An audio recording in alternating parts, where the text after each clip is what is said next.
Hello friends, स्वागत है आपका आपके YouTube channel non stop study पर। मेरा नाम है अमित सोनी और इस वीडियो में हम डिस्कस करने वाले हैं रेलवे ग्रुप डी और रेलवे एनटीपीसी के लिए जीके के 25 महत्वपूर्ण प्रश्नों का टेस्ट 2। इस सीरीज का पार्ट 1 हम पहले ही कंप्लीट कर चुके हैं।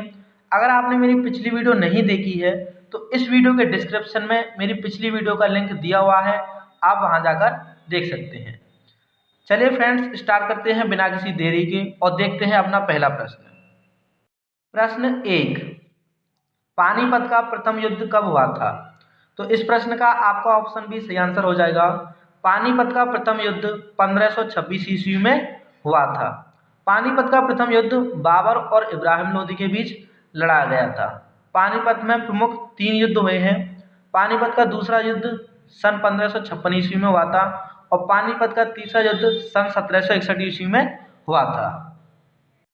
प्रश्न 2, भारत का पहला गवर्नर जनरल कौन था? तो इस प्रश्न का आपका ऑप्शन डी सही आंसर हो जाएगा। भारत का प्रथम governor general Lord William Bentinck था। देखते हैं अपना अगला प्रश्न। प्रश्न 3, महात्मा गांधी को महात्मा की उपाधि किसने दी थी? तो इस प्रश्न का आपका ऑप्शन भी सही आंसर हो जाएगा। महात्मा गांधी को रविंद्रनाथ टैगोर ने महात्मा की उपाधि दी थी। प्रश्न 4, राष्ट्रीय युवा दिवस संबंधित है। राष्ट्रीय युवा दिवस स्वामी विवेकानंद से संबंधित है। स्वामी विवेकानंद की जन्म तिथि पर राष्ट्रीय युवा दिवस मनाया जाता है। यह 12 जनवरी को मनाया जाता है। बात करें हम अंतर्राष्ट्रीय युवा दिवस की, तो अंतर्राष्ट्रीय युवा दिवस 12 अगस्त को मनाया जाता है। आपको कंफ्यूज नहीं होना है। 12 जनवरी को राष्ट्रीय युवा दिवस और 12 अगस्त को अंतर्राष्ट्रीय युवा दिवस मनाया जाता है। देखते हैं अपना अगला प्रश्न। प्रश्न 5, तीनों गोलमेज सम्मेलन में भाग लेने वाले नेता कौन थे? इस प्रश्न का आपका ऑप्शन ए सही आंसर हो जाएगा।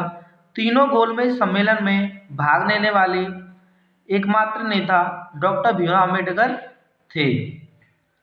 तीनों गोलमेज सम्मेलन 1930, 31 और 32 में हुए थे। प्रश्न 6, कर्क रेखा भारत के कितने राज्यों से होकर गुजरती है? तो इस प्रश्न का आपका ऑप्शन सी सही आंसर हो जाएगा। कर्क रेखा भारत के 8 राज्यों से होकर गुजरती है। वह 8 राज्य कौन कौन से हैं? तो राजस्थान, मध्य प्रदेश, मिजोरम, त्रिपुरा, गुजरात, पश्चिम बंगाल, झारखंड और छत्तीसगढ़। इन 8 राज्यों से कर्क रेखा होकर गुजरती है। देखते हैं आप अपना अगला प्रश्न। प्रश्न 7, पृथ्वी के भू क्षेत्रफल और जल क्षेत्र का अनुपात है। तो इस प्रश्न का आपका ऑप्शन सी सही आंसर हो जाएगा। पृथ्वी के भू क्षेत्रफल और जल क्षेत्रफल का अनुपात 3:7 है। बात करें हम पृथ्वी पर भू क्षेत्रफल की, तो जो लगभग 29% है और जल 71% है। तो इन दोनों का जो अनुपात है लगभग 3:7 आता है। इसलिए पृथ्वी के भू क्षेत्रफल और जल क्षेत्रफल का अनुपात 3:7 होगा। देखते हैं अपना अगला प्रश्न। प्रश्न 8, निम्न में से किस महाद्वीप में एक भी ज्वालामुखी नहीं है? तो इस प्रश्न का आपका ऑप्शन डी सही आंसर हो जाएगा। ऑस्ट्रेलिया महाद्वीप में एक भी ज्वालामुखी नहीं है और ऑस्ट्रेलिया महाद्वीप आपका सबसे छोटा महाद्वीप है। देखते हैं अपना अगला प्रश्न। प्रश्न 9, किलिमंजारो जो कि आपका अफ्रीका में है ज्वालामुखी है, शांत ज्वालामुखी, सक्रिय ज्वालामुखी, प्रसुप्त ज्वालामुखी या इनमें से कोई नहीं? तो जो किलिमंजारो ज्वालामुखी है अफ्रीका का, वो आपका शांत ज्वालामुखी है। तो इस प्रश्न का आपका ऑप्शन ए सही आंसर हो जाएगा। शांत ज्वालामुखी क्या होते हैं? जिनमें अब उद्गार नहीं होगा, अर्थात वो अब नहीं फूटेंगे, उनमें से अब लावा नहीं निकलेगा। बात करें हम सक्रिय ज्वालामुखी की, तो सक्रिय ज्वालामुखी वे होते हैं जिनमें उद्गार होता रहता है।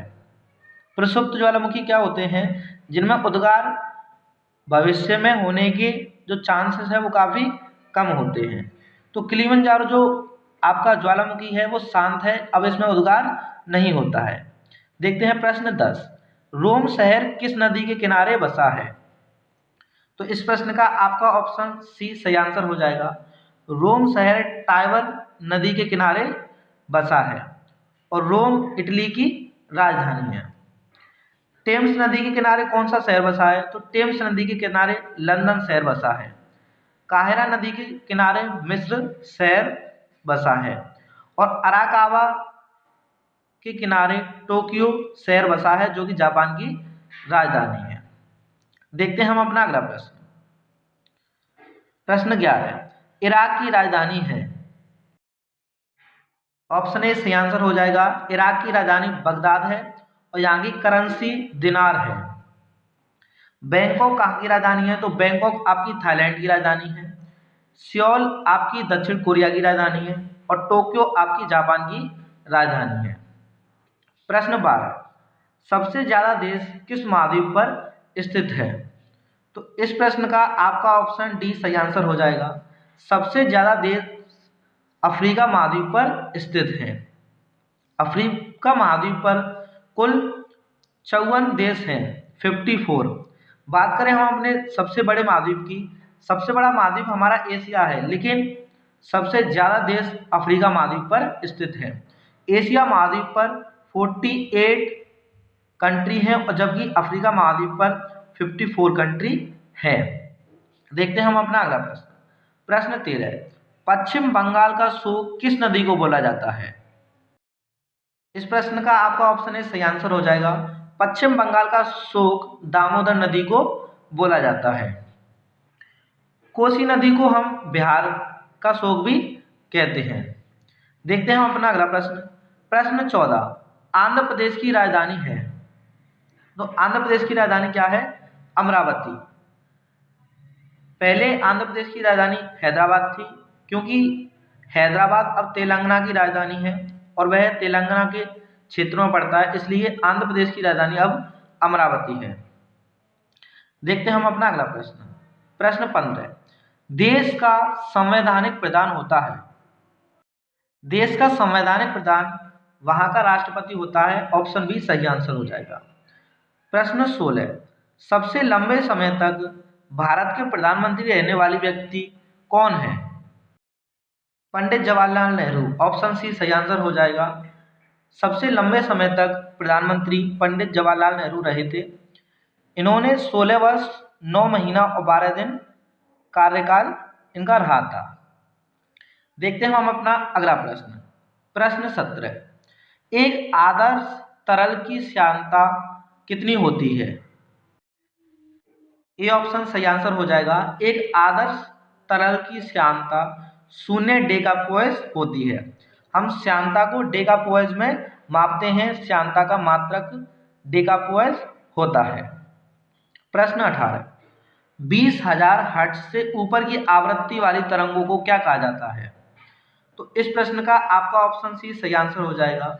20,000 हर्ट्ज से ऊपर वाली तरंगों को हम पराश्रव्य तरंग कहते हैं। पराश्रव्य तरंगों को मनुष्य नहीं सुन सकता है, इन्हें कुछ जानवर जैसे चमगादड़, कुत्ते, बिल्ली आदि सुन सकते हैं। अवश्रव्य तरंगें क्या होती हैं? तो अवश्रव्य तरंगें वे होती हैं जिनकी आवृत्ति 0 से 20 तक होती है। जिनकी आवृत्ति 0 से 20 तक होती है वो आपकी अवश्रव्य तरंग कहलाती हैं। और श्रव्य तरंग क्या होती हैं? 20 हर्ट्ज से लेकर और 20,000 हर्ट्ज तक की जो आवृत्ति वाली तरंगें होती हैं उन्हें हम श्रव्य तरंगें कहते हैं और इन्हें मनुष्य सुन सकता है। तो अवश्रव्य तरंगें क्या होती हैं? जिनकी आवृत्ति 0 से 20 तक होती है। श्रव्य तरंगें जिनकी आवृत्ति 20 से 20,000 हर्ट्ज तक होती है और पराश्रव्य तरंगें जिनकी आवृत्ति 20,000 हर्ट्ज से ऊपर होती है। तो इस प्रश्न के लिए आपका ऑप्शन सी सही आंसर है। देखते हैं अपना अगला प्रश्न। प्रश्न 19। ध्वनि का मोटा या पतला होना निर्भर करता है? इस प्रश्न का ऑप्शन ए सही आंसर हो जाएगा। ध्वनि का मोटा या पतला होना तारत्व पर निर्भर करता है। ध्वनि का जो तारत्व होता है वो उसकी आवृत्ति पर निर्भर करता है। यदि आवृत्ति अधिक होगी तो तारत्व भी अधिक होगा और यदि तारत्व अधिक होता है तो ध्वनि हमें पतली सुनाई देती है, और तारत्व कम होता है तो हमें ध्वनि मोटी सुनाई देती है।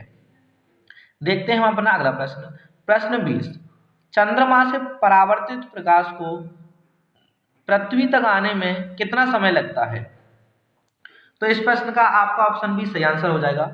चंद्रमा से परावर्तित प्रकाश को पृथ्वी तक आने में 1.28 सेकेंड लगते हैं। याद रखिएगा, मैंने सूर्य से पृथ्वी की बात नहीं की, चंद्रमा से पृथ्वी की बात कर रहे हैं, तो 1.28 सेकेंड लगते हैं। जब बात करें हम पृथ्वी से सूर्य तक पहुंचने में प्रकाश को कितना समय लगता है, तो वो आपका 16 मिनट 6 सेकेंड लगता है।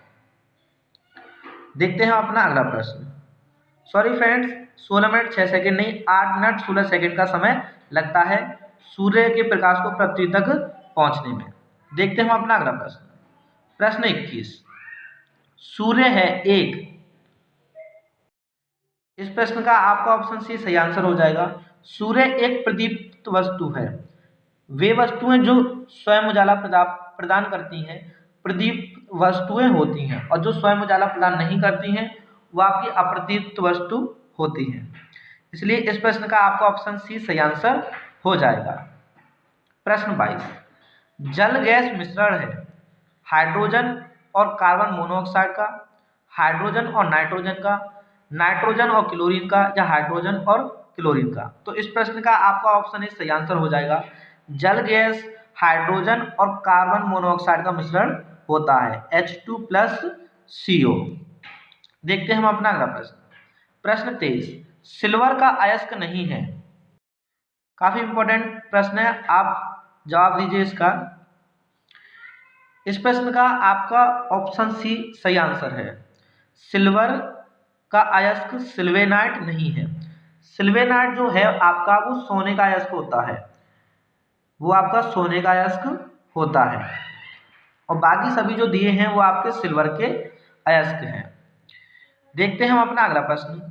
आम का वैज्ञानिक नाम क्या है? तो इस प्रश्न का आपका ऑप्शन सी सही आंसर हो जाएगा। आम का वैज्ञानिक नाम मैग्नीफेरा इंडिका है। बोस इंडिकस किसका वैज्ञानिक नाम है? तो ये गाय का वैज्ञानिक नाम है। राना टिग्रीना आपका मेंढक का वैज्ञानिक नाम है, और फेलिस डोमेस्टिका आपका बिल्ली का वैज्ञानिक नाम है। देखते हैं हम अपना लास्ट प्रश्न। प्रश्न 25, रक्त का थक्का निम्न में से किस विटामिन की कमी के कारण नहीं जमता है? तो इस प्रश्न का आपका ऑप्शन डी सही आंसर हो जाएगा। विटामिन के की कमी के कारण शरीर में रक्त का थक्का नहीं जमता है। प्रश्न 26, निम्न में से किस विटामिन में कोबाल्ट पाया जाता है? इस प्रश्न का आंसर आपको कमेंट बॉक्स में बताना है।